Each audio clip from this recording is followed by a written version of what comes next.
Hi all, we're back here talking about vapor blasting and I don't know if you've seen the video on the vapor blasting cabinet that I built. Um, these are the first parts that I've done out of the cabinet for an actual engine rebuild. I'm working on a Kawasaki 700V twin engine out of a Team Green ATV. I have to say this is the reason that I ended up building the Vapor Blast cabinet. I had gotten this engine done all the way from the crank up, and I got to the heads, and the heads were just so disgusting and so bad that I wanted to do something extreme to clean them. And I had already been looking at building a Vapor Blast cabinet for the last 6 months, and so I finally decided to pull the trigger. I just wish that I didn't wait until September of this year to do it, because the rest of the motor would look like this now instead of just the heads. So to give you an idea, and the worst part was when I went to do it, there was barely any information. There were no instructional videos. There were nobody even built one other than I saw a couple people build them out of 55-gallon drums and other things, but there wasn't a lot of info. So now, of course, since I built mine, now there's all kinds of videos of people building them, which would have been helpful back then. But anyway, so as you can see, this head looks amazing. I mean, all the ports are clean as a whistle, just like brand new.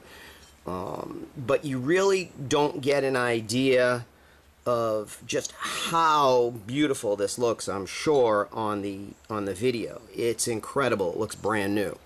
Now let me give you an idea of what it looked like. Now obviously whoever had this ATV must have gone into the water and sucked water into the engine. I mean, this engine was a disaster, and it looked like someone had already been in there before repairing it, before the last time they destroyed it. Now this is the valve side, and you can just see all the stuff inside the water jackets. Not only that, if you look, I don't know if you can see clearly inside the ports, he must have submerged this and gotten the intake underwater and pulled in water and just destroyed the engine. I bought this ATV from somebody that finally just said, listen, it breaks too often and I can't take it. But in taking apart the engine, I saw that someone had been in there already once before fixing the pistons and rings and connecting rods. So this wasn't the first time that he had done damage to this. So it's a combination of neglect and just misuse. So this is kind of what the other one looked like. This is the rear cylinder head. And I mean, I really wish I had built this vapor honing cabinet 6 months ago, or vapor blasting cabinet 6 months ago, when I decided that I really wanted one. So let's wipe my hands off here. So any of you that are thinking that do some like home engine rebuilds, or this is definitely the way to go. I mean, I am just amazed at the quality of the parts that are coming out of this. I mean, there's a few pieces that I did as tests, like this is a Suzuki Ozark valve cover. I did a few tests on some things. Now, one thing I do want to mention, I had done a rear end part off of a Suzuki Ozark that had been laying outside in the weather for probably the last 3 years in a bucket of parts out there.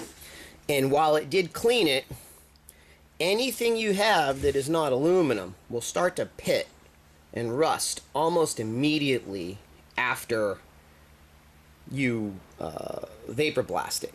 So what I did was I started doing a lot of reading, and if you have anything that's not aluminum, some people even do it on aluminum. The aluminum parts that I've done, they seem to be fine right out of the blaster. You rinse them off, I dry them with air, and like you can see this head I did a day or two ago, and I mean it's not showing any signs. I'm sure it's oxidizing, it's aluminum. But I didn't realize that these Allen keys were steel and not aluminum, and I didn't even think about the shafts when I did this because I was just doing this as a test. So what I found out was the stuff that everybody recommends for finishing it when it comes out is this ACF 50. It's anti-corrosion, kills corrosion on contact. Little pricey. This is about $35–40 a quart. I think you can get a gallon of it for around $100. Comes with a little spray bottle. So that is what you would need to do if you're doing, I guess, anything that's other than aluminum that can rust. You know, when it comes out and you dry it, you want to give it a little spray just to stop any of the rust from starting. So I got some of that. I don't think I'll be running into that too often. The majority of the parts that I do are aluminum, so I don't think I'll need a lot. But that's just a tip for keeping any corrosion from happening. And now I'm going to stop this video and we'll come back, and I'm going to go do the rear head in the machine and see if I can get some video for you of the rear head being done. Okay, let's show you a little bit of this blasting process. First thing up on the top of the machine, you'll see in my other video, there's some switches. So I'm going to turn on the pump for the rinse, and then I'm going to turn on the windshield wiper wash setup so it'll start going. Alright, then I'm going to I'll get my hose ready and in position. And then I'm going to step on the foot switch to get the air and the spray going.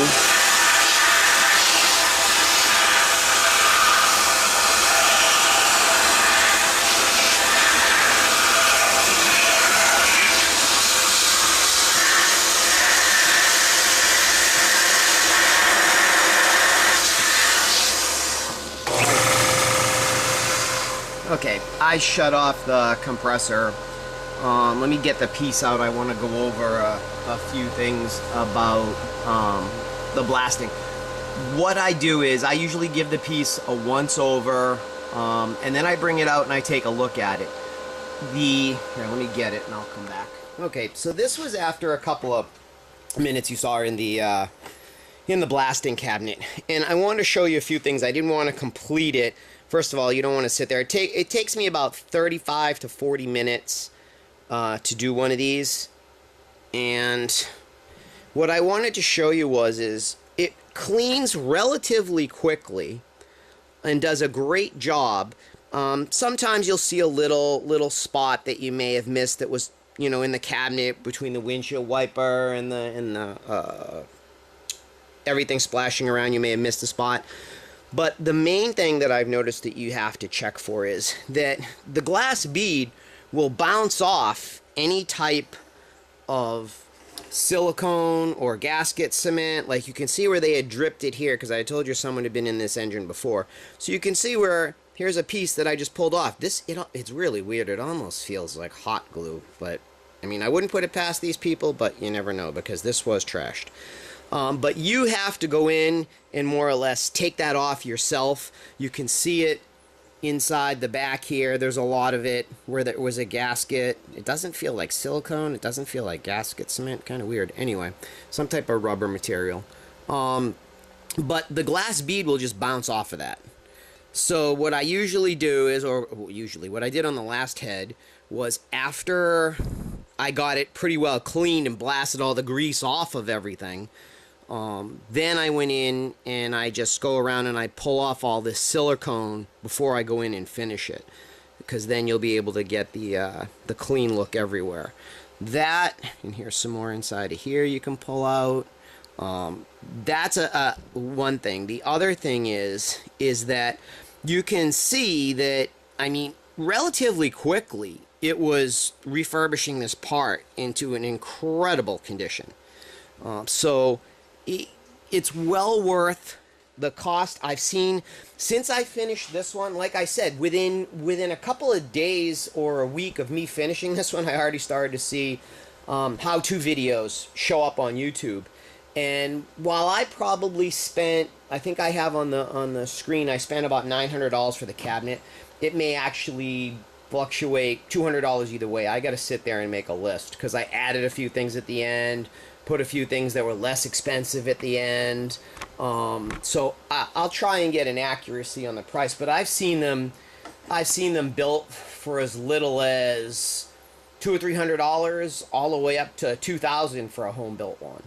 So, just take a look. Mine's a closed loop system because I didn't have water here out in the workshop. I got to go get a trench digger and do that.